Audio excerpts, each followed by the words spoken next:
পশ্চিম জেলার পঞ্চায়েত ও পঞ্চায়েত সমিতির বিভিন্ন জায়গায় নমিনেশন পত্র দাখিল না করতে পেরে নমিনেশন হাতে নিয়ে প্যারাডাইস চৌমোহনী এলাকায় কিছুক্ষণ রাস্তা অবরোধ করলেন সিপিআইএম এর প্রার্থী সহ নেতৃত্বরা। তাদের দাবি অতি সত্বর তাদের নমিনেশন অনলাইনে না হলেও অফলাইনে দিতে হবে।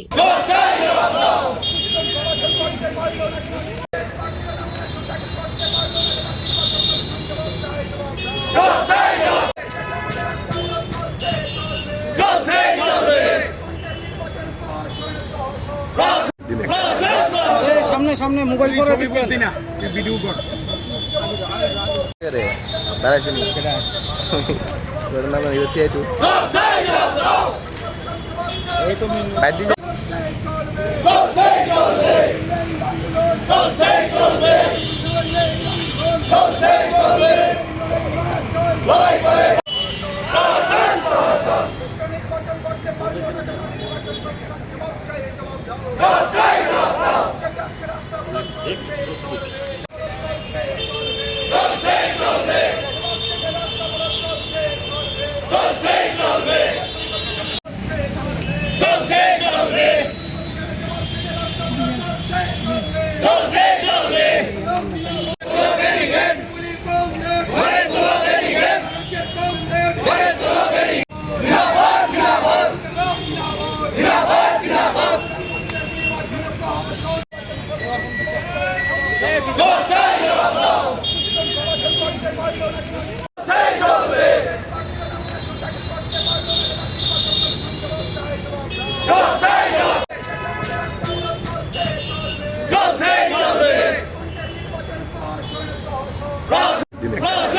জয় সামনে সামনে মোবাইল করে দিবেন না ভিডিও কর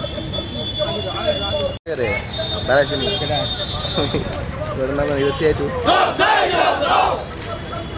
এই তো মিন বাইট দিছে নির্বাচন প্রহসন প্রহসন প্রহসন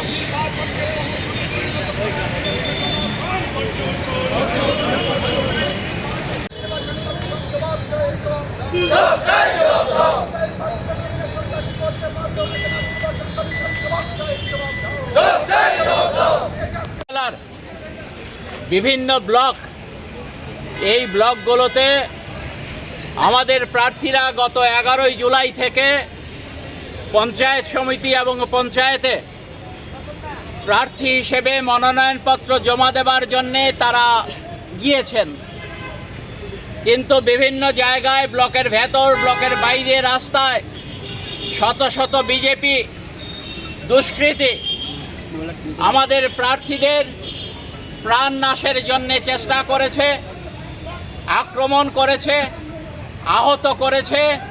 এই অবস্থায় দাঁড়িয়ে আমরা আজকে এখানে রাস্তা অবরোধ করে নির্বাচন কমিশন যাতে আমাদের মনোনয়নপত্র গ্রহণ করে তার জন্যে আমরা নির্বাচন কমিশনের কাছে দাবি জানাচ্ছি। এই জায়গায় আলোচনা করবেন সিপিআইএম ত্রিপুরা। আপনারা জানেন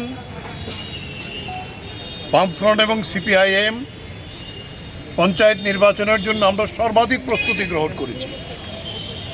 নির্বাচন ঘোষণা হওয়ার পরে বামফ্রন্টের উদ্যোগে সিপিআইএম প্রার্থীরা 11 তারিখেই আমরা পশ্চিম জেলার 17টি আসনে মনোনয়ন জমা দিয়েছে আমাদের জনগণকে সাথে নিয়ে।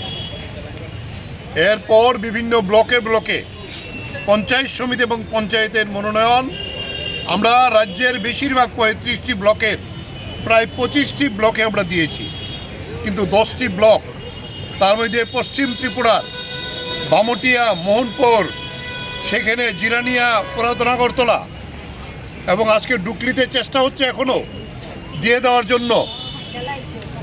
নির্বাচন কমিশন পুলিশের ডাইরেক্টর জেনারেলকে বারবার আমরা গিয়েছি যে সময় হয় বাড়াক, নাহলে পুলিশ ব্যবস্থা করুক, কিন্তু নির্বাচন কমিশন একেবারে বিজেপির পকেটে ঢুকে যাতে আমাদের প্রার্থীরা মনোনয়ন না দিতে পারে তার জন্য বামুটিয়া ব্লকে প্রথম আমাদের প্রার্থী এবং আমাদের যারা সর্বদলীয় মিটিংয়ে গিয়েছিল তাদের উপর আক্রমণ করে আমাদের প্রার্থীদের বাড়িতে বাড়িতে গিয়ে রাত্রেবেলা বোমা বিক্ষেপ করে এবং বিভিন্ন জায়গায় আমাদের প্রার্থীদের মাথা ফাটিয়ে দিয়েছে। এখন পর্যন্ত প্রায় 20 জন আহত। এবং আপনারা জানেন রাজনগরের আমাদের জেলা পরিষদের যে প্রার্থী চিত্তাখোলাতে বাদল শীল তাকে খুন করেছে, সে প্রার্থী হওয়ার অপরাধী।